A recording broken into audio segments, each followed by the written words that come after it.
Hello and welcome back to Diddy on Trial from the BBC World Service YouTube channel with me, Anoushka Mutanda-Dougherty. Now, I'm stood outside the federal court in Lower Manhattan. It's threatening to rain, but that isn't stopping the press, the influencers, the citizen journalists from turning up in flocks to stand outside because we hear that we're going to be hearing from Mia. Now, that's somebody the prosecution have been talking about since opening statements, and they said her testimony is probably going to take us until the end of the week.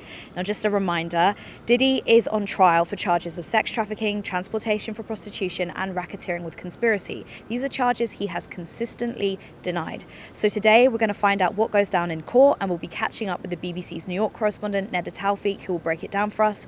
And then we're going to head over to the BBC Bureau to catch up with our resident criminal defense attorney Shaun Kent, who will be answering all the questions you've sent us in on WhatsApp. But right now it's time to head in there. Now, before we jump in, just a warning, this program does contain descriptions of violence, sexual violence and rape. So it's 4 o'clock. We stayed in a little bit late today. The judge kept everybody late because Mia's direct testimony is going to carry on into tomorrow, actually. So we've just come out and I'm catching up with the BBC's New York correspondent, Nada Tawfik, who's going to break down some of what Mia had to say. So Mia was a big witness for the prosecution that we'd heard about from opening statements, and they began it in a similar way to others, with her kind of corroborating accounts of violence we'd heard from Cassie. Yeah, that's right. Mia was testifying under a pseudonym, but she worked for Diddy for 8 years. So she was there for a big span. She was somebody who was supposed to keep tabs on Cassie, she said, under her testimony. So she details seeing Diddy crack Cassie's head open, chase after her, throw her to the ground, among other things. And prosecutors actually asked, did Cassie ever fight back? And she kind of laughed weakly on the stand, saying no. The most she ever did was kind of hold her hands up to shield herself. But the individual incidents she went through, and one, as you mentioned, was when she was there with Deontay Nash, Cassie's stylist, with Cassie in an apartment. And all of a sudden, Diddy came running in angry, looking for Cassie, and grabbed her and dragged her into the bedroom. Now, Mia says that her and Deontay both jumped on Diddy's back to try to stop him, but he wouldn't stop beating Cassie. And she talks about the kind of wood frame of the bed and how hard it was, and how it ultimately left a huge gash in Cassie's eyebrow and her head. And she actually needed stitches.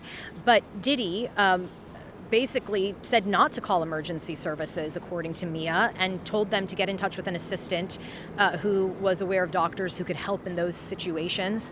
Eventually, she had to go to a plastic surgeon, but Diddy was adamant that they be told that she was drunk and hit her head. And they also spoke about the freak-offs, and that's something we've heard about since day one, pretty much opening statement. These days-long drug-fueled orgies where Cassie alleges that she was forced to participate.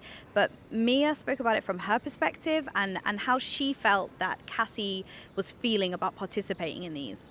Mia details being in the car with Cassie in Los Angeles, and she says that, her boss, Shaun Combs, called Cassie, and Cassie just said, ugh, Puff wants to do a hotel night. And that's how they referred to them, the staff, a hotel night. And she said she could immediately see Cassie's whole demeanor change. She got upset. She got nervous. She started getting stomach issues. She said she got sick.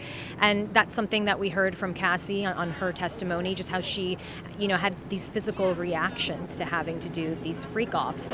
And Mia also said they had a term called man down, and that after these hotel nights that both Cassie and Diddy would be so wrecked that they would need time to recover, so much that they actually had a term for it. And Mia spoke about stuff she had to do after the freak-offs as an employee of Diddy's, and she called it a sweep. Yeah, that's right. I mean, we've heard from other personal assistants that part of the job was about protecting Diddy's reputation, and all of them actually directly spoke about being afraid that hotel staff might sell pictures of the hotel rooms and embarrass Diddy. And we even heard from one hotel manager and looked at Diddy's account, right? We know that the hotels said there was excessive amounts of candle wax melted all over the room, that there was oil everywhere. This was kind of the norm. And we heard the same from Mia. She said she would go in, she would have to wipe up blood that she was told was from, Cassie's period. She would have to wipe up the baby oil as best she could. She said she couldn't do anything about the candle wax, that there would be wet towels everywhere. She said the room literally looked like a nightmare. That's how she described it. But she said that was part of her job, to clean all of that up afterward, and also to take Cassie and Diddy to and from those hotels and just be on call for anything Diddy needed at the time. And Mia also spoke about incidents of alleged violence that she experienced directly from Diddy to her. The one that stood out to me the most was the one with the spaghetti bowl. Mia describes how, it was 3 a.m. and Diddy told her to get some food for everyone from a breakfast restaurant here in the U.S. called IHOP. And she said she was going to go, but first she started heading to her room because she had been working all day since 8 a.m. and she needed to change her tampon. And she said Diddy went into an absolute rage, telling her, I didn't tell you to go to your room. When I tell you to go, you go now. And she said she just couldn't get through to him. She kept trying to explain, and at one point pointed to blood dripping down her leg, saying essentially it's an emergency, like I need to go do this. And at that, instead of understanding the situation, according to Mia, he took a bowl of spaghetti and threw it at her. It didn't hit her, but then he started chasing her out the house, and she was barefoot. She describes having to hide in a bush and then eventually finding her way to a hotel. And then afterwards, HR actually called her in and put her on suspension without pay and was told that Diddy had told them to do that. And we've heard about HR before. We've heard about Vashta's role in HR. What kind of role did Mia say that HR played in Diddy's companies? Yeah, so prosecutors would kind of always ask her, did you report this to police? Did you ask anybody to help? Did you report this to HR? And she kind of laughed and she said, HR wasn't there to help us. HR was only there to punish us and to do what Diddy wanted. So she was very much creating this picture of a company, an organization that first and foremost worried about Shaun Combs and his reputation and his priorities, and not the employees' well-being. That was certainly the picture she painted. Be interesting to see how the defense tries to come back on that point on cross-examination.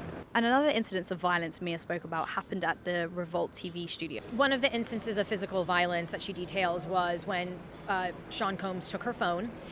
They were, as you mentioned, at Revolt TV, and she kind of hovered behind him because she was concerned about him seeing any emails that some of the staff had exchanged about him, because they always keep each other in the loop, and she didn't want him to get the wrong impression. He noticed, got a little annoyed by that, kind of ran off into the bathroom to kind of go through her phone.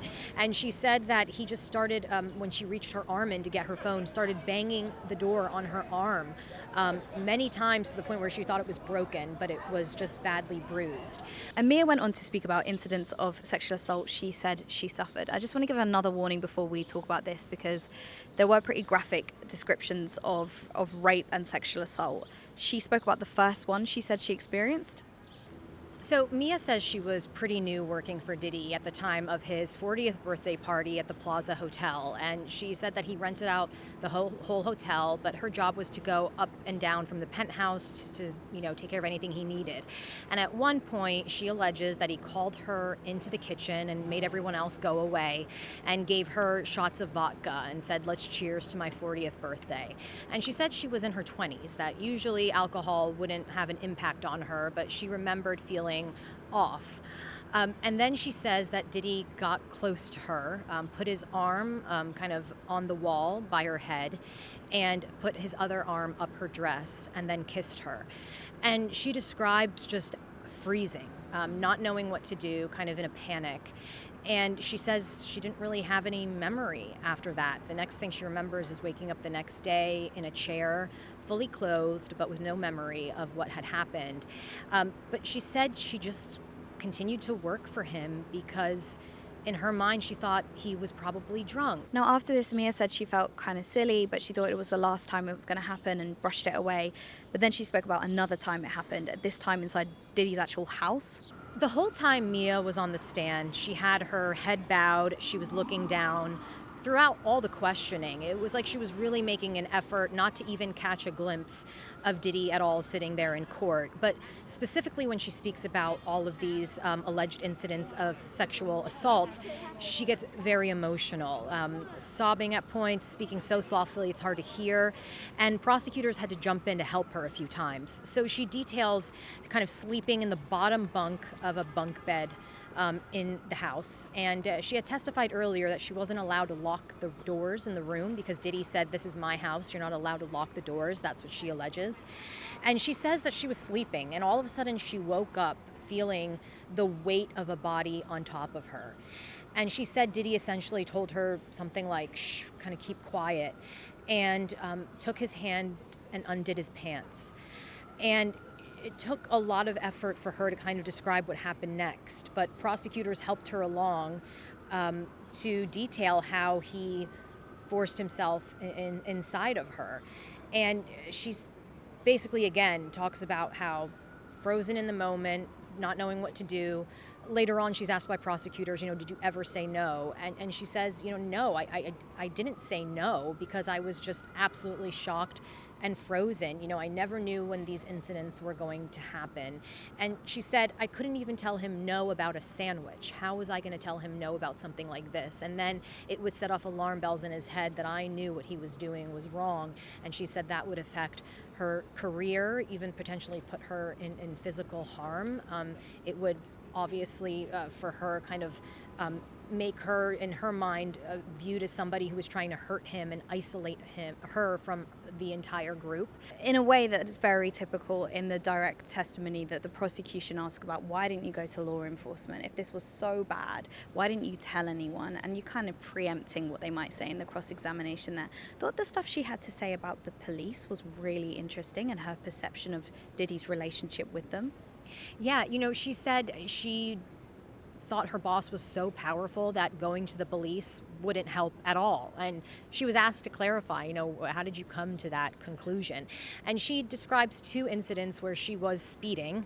And both times she said, it was the only time she said she name dropped and said that the cops, when they found out it was Diddy, were kind of so happy and awed by his celebrity. One time she told the cop, look, I have to get to my boss. She didn't believe her that it was Diddy. It was a woman cop. She picked up the phone, had Diddy speak to her, and she said, is that Puffy? Oh my God, I love you. Another instance, the cops apparently saw Diddy in the car and were like, oh my God, I'm so sorry. Didn't realize it was you. So she talks about, again, this awe of celebrity around him. And I think it's just obviously important to note that this is all her testimony, what she said in court. Diddy has denied all of these charges. We're going to get a chance to hear on cross-examination what they have to say.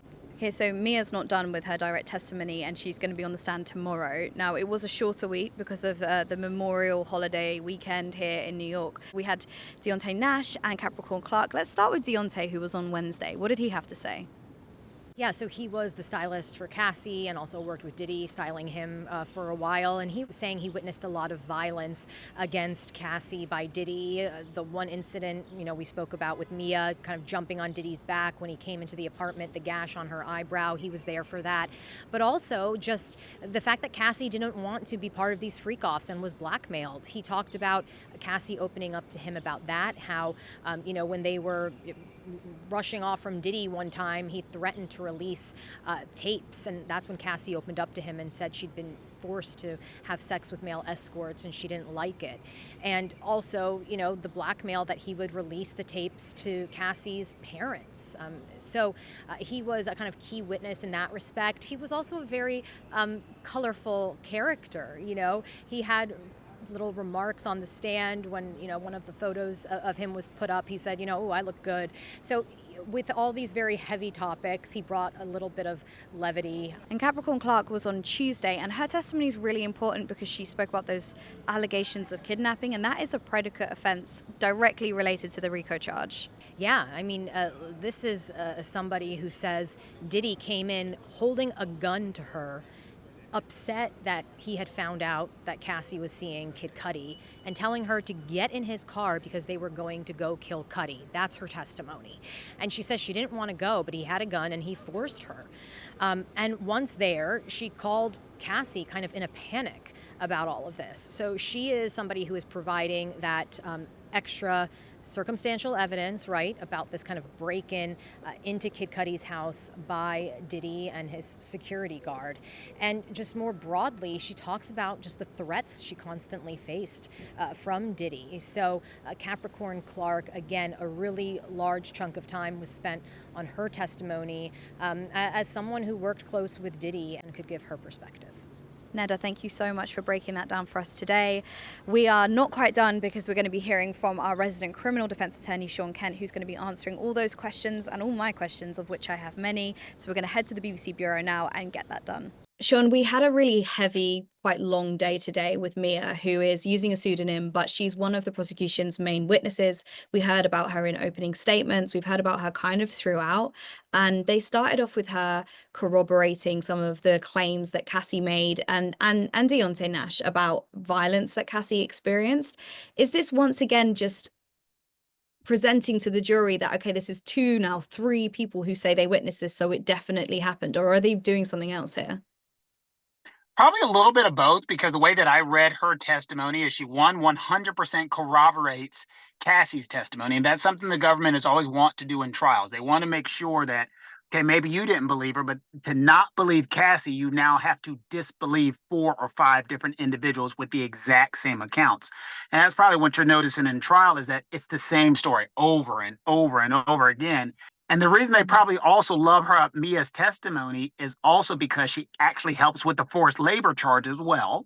So she corroborates forced labor. She corroborates Cassie. I think they can get 2 bites with 1 apple. So I think that's what they're trying to do. So you can even get that in some of Mia's testimony when she was like, I couldn't even change a tampon. That could speak to the forced labor charge. If you think about it, if you hear the law now, you could see where they were going with the testimony. They're just trying to prove that to show that this is forced labor.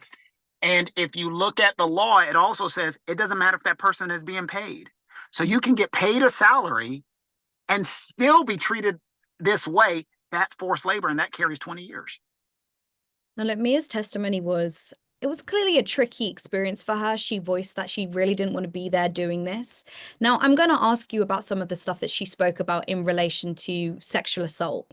But my question is, what one of the charges does that speak to? What charge does that speak to? Because that's not sex trafficking, right? That could also be, it could be your forced labor, because she is an employee. Don't forget, she works for him. And that could be any type of force or threat or physical abuse that is threatened to the person. Is, if I don't do what I'm supposed to do for this boss, he could do blank. So I think that could go to the forced labor. Now, you know that at the beginning of this, I wasn't shy about saying I did find RICO quite confusing. Right. And that was definitely quite confusing. And Right. that was something that a lot of our listeners said as well. You kind of grasp it and then you don't. And then when you learn the history of it and you realize that they didn't even really get it when they first introduced it, you feel a little bit better about it. But now I know what I'm listening out for when I'm in the court. You're kind of like, oh, that she said this and it speaks to the RICO charge. Now, they've gone over this one incident of alleged aggression and violence towards Cassie, where Deontay and Mia and Cassie are in her flat. Diddy comes in. He's very angry. They get into an altercation. He's hitting her repeatedly. They say she bashes her head on this wooden bed frame and there's blood gushing everywhere.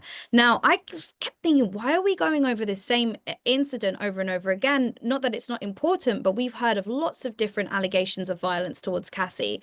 But today, when Mia was talking about it from her perspective, she said that Diddy, after there's blood gushing from Cassie's face, he says, call Kayla.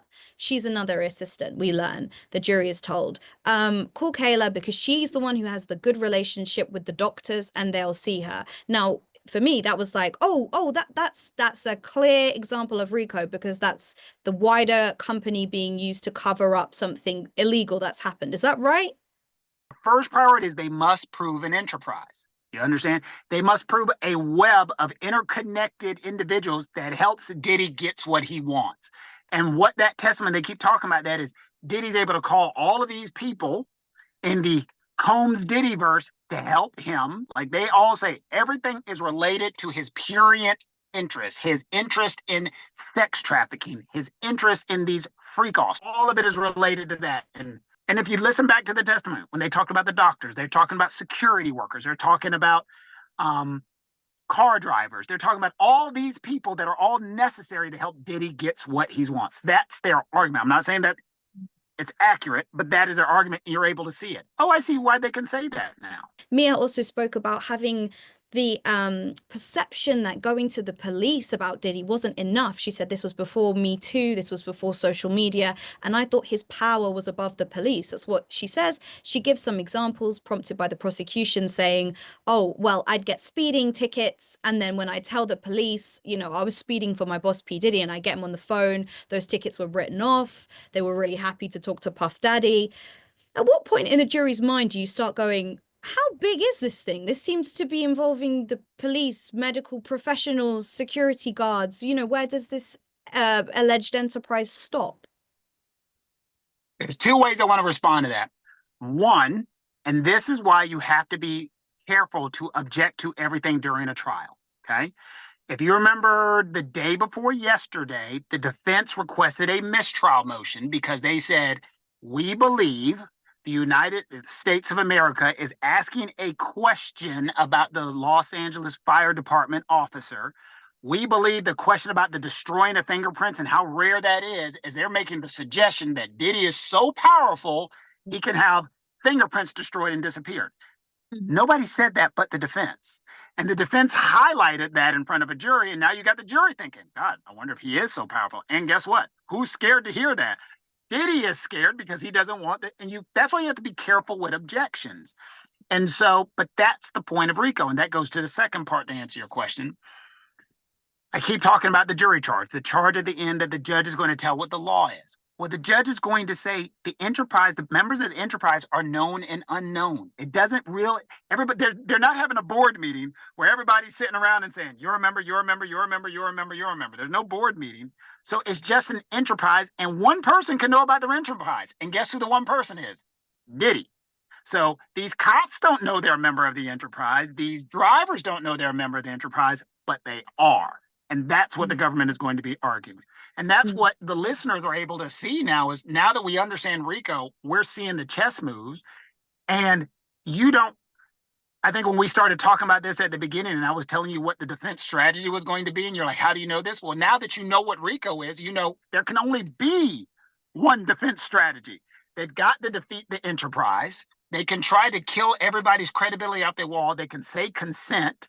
But there's certain moves that they have to make, and they're the only thing they can make. And this is why I've always said, I think he's going to testify. But I've got some really good listener questions here, actually. Right. This one, this is from Sarah. And I think this is a really good question, and this has come up a lot. It says, I have a question relating to consent. So kind of what you're just talking about there. Consent versus coercively obtained consent. So, for example, The Punisher, so that was a male commercial sex worker, said that Cassie leaned in during one of these freak-offs and moved to allow a sex act, therefore presenting as if she was giving consent in the moment. However, if you don't want to be in that situation in the first place, but are forced, groomed, or manipulated into doing it, but decide to make peace with it in the moment to get through it as painlessly as possible, it doesn't have to be kicking and screaming in the situation for it to be deemed against a person's free will. Could there be a different word or a legal term used to define this and illustrate it to society? That's an interesting point. Would they call that something else? Yeah, that's why that expert testified. Like literally, that's literally the entire reason why the expert testified. I don't know if it'll. And remember, there was a fight from the defense to make sure they couldn't use the phrase that everybody knows, coercive control. You were in the courtroom. They could not use the phrase coercive control, but she testifies circularly around it. What Sarah just said is exactly right. And what the prosecution is trying to show is she could not exert free will because her free will was overborne by the grooming and the conditioning, that her free will was taken by a master-servant relationship is the easiest way to describe it. That her personality was overborne. And if you watched, people have been asking the questions of like, why are they putting people on the stand that said, I still like him, I still care about him? Because they want to be able to say this false deity over there has created a situation that even though they've been beat, they've been kicked, they've been poorly paid, they are so brainwashed by him that they still say, I still love you, and they still want his adoration. That's still against the law.